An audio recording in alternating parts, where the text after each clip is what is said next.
Ladies and gentlemen, bienvenidos. Welcome once again to this magical setting in Parque Leones. This is Lynn's third annual charity concert of A Little Night Music. My name is Tom, and I will be your host this evening, and Nobody Wants Me. Sorry, Nobody Wants Me is the name of the charity we are raising money for tonight to help all the animals that are still in the Adana shelter in Casares. And to tell you a little bit more about the adoptions program at Adana and the Nobody Wants Me project, please welcome to the stage from Adana, Michelle and animal angel Jennifer.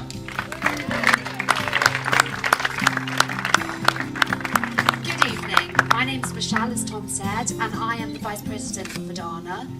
Adana is an Estepona, Tom. And we have a policy at Adana that we never put to sleep a healthy animal. So therefore we have dogs in our care that have been there 4 years, 5 years, 6 years and 7 years. And we're now working with the Nobody Wants Me project to try and home these dogs and other dogs that nobody wants. It might be that they're ill or other people just haven't chosen them, but we never give up on a dog, and this is what we're doing together. The money that we raised tonight, thank you very much everybody by the way, goes towards their blood tests to see which diseases, if any, these dogs have and which medication they need, and towards their transportation, which may be anywhere in Europe. And as I said, we're working together to try and give these dogs a better life, and we will not give up on them. Thank you very much.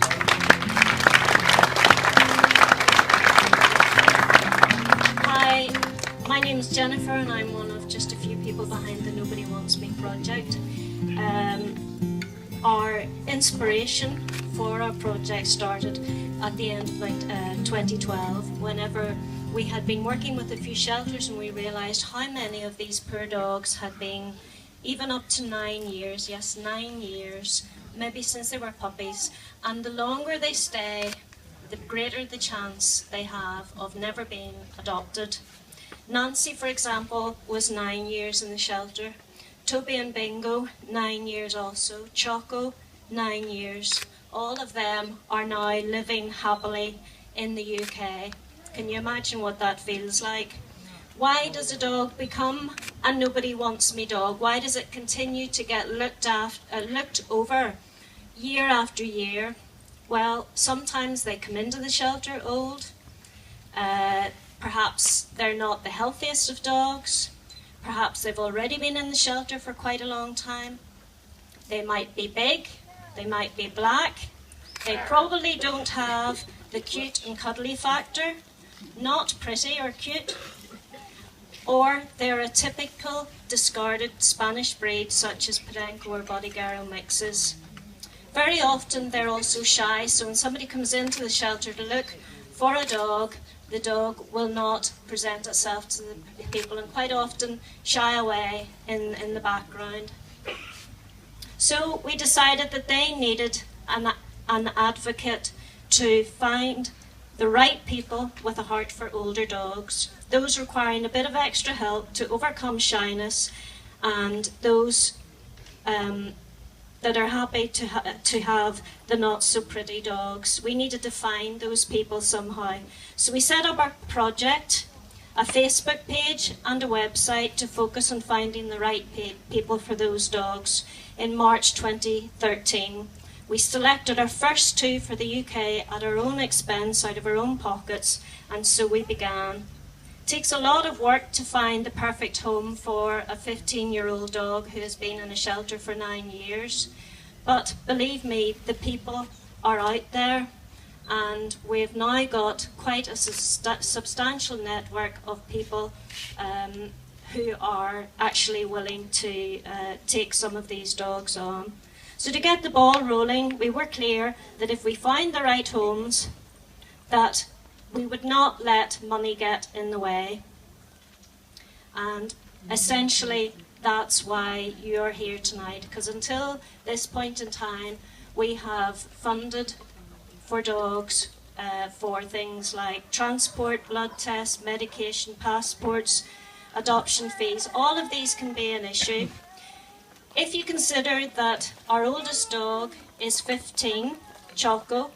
A huge success story, lived 9 years in the shelter. She's now living in Richmond Park, or near Richmond Park in Surrey, and having a wonderful time. Her life expectancy, as you can imagine, is relatively short, but she is enjoying her very late retirement.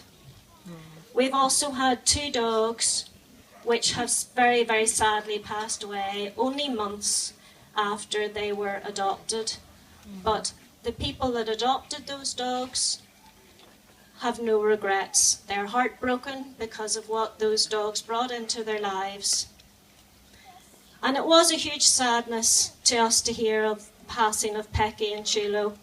However, we were equally relieved that we had put our hands into our pockets for these 2 dogs to enable them to have their final few months with happiness and comfort and love in sufficient quantities to help them to get over the awful experiences that they'd had in their lives in Spain. So this fundraiser tonight is to establish a fund to pay for the blood tests and health checks for Adana dogs that we have in our Nobody Wants Me project. Within this project, we've already homed Matilda, Uppy, Watson, and Samba and Russa will travel to the UK next week.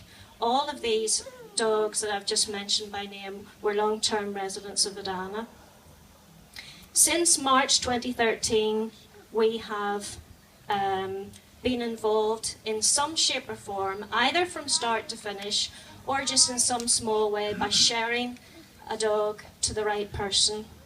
We have succeeded in finding homes for 39 long-term resident dogs, or dogs that are big and black. Thank you. Some of them have gone to England, Wales, Switzerland, Denmark, and most recently Uppy from Adana went to Finland a couple of weeks ago.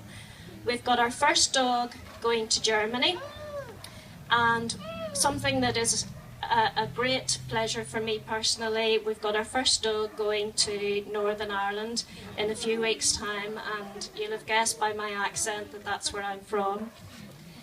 We are constantly amazed at the special people who have a heart for the dogs that nobody else wants.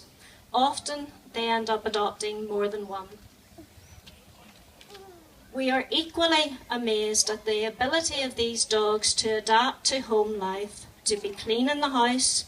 They want for so little, and they're grateful for everything and give so much love in return. Our greatest delight is to see their photos in their new home, often after a long journey by road to the UK. Almost without fail, their first photo is of them relaxed in a soft bed. How must that feel for a dog that has known nothing but a hard plastic bed, cold at night, etc. And I mean, it just brings tears to our eyes every time. We have many testimonials for the dogs, these 39 dogs, but I would like to share one with you, written by Alison, who adopted Harry and Colin, who were 2 very elderly Podenco mixes, one of whom had spent 6 or 7 years in the shelter. Colin and Harry have accepted their changed life with calmness. They have blossomed and bloomed and asked for so little. They are grateful for every little kindness shown. Colin has changed beyond recognition and humbles me every day. Elderly dogs are so much more accepting of new situations, so much more tolerant of change. They especially need a home until the end of their days. They repay you with kindness. They repay your kindness with steadfast and unwavering quiet devotion. I would not hesitate to take on another elderly dog. Adopting Harry and Colin has been one of the most rewarding things I have ever done. And indeed, Alison did adopt another one. She adopted Chulo, who sadly died a few months after adopting him. So, in our minds, these dogs should be first on anyone's list to consider for adoption. and our adopters agree. All deserve the chance. Thank you. Thank you very much, Michelle. Thank you very much, Jennifer. I'm sure you'll agree they do an absolutely fantastic job. And ladies and gentlemen, if you haven't bought a raffle ticket, all the profits from the raffle will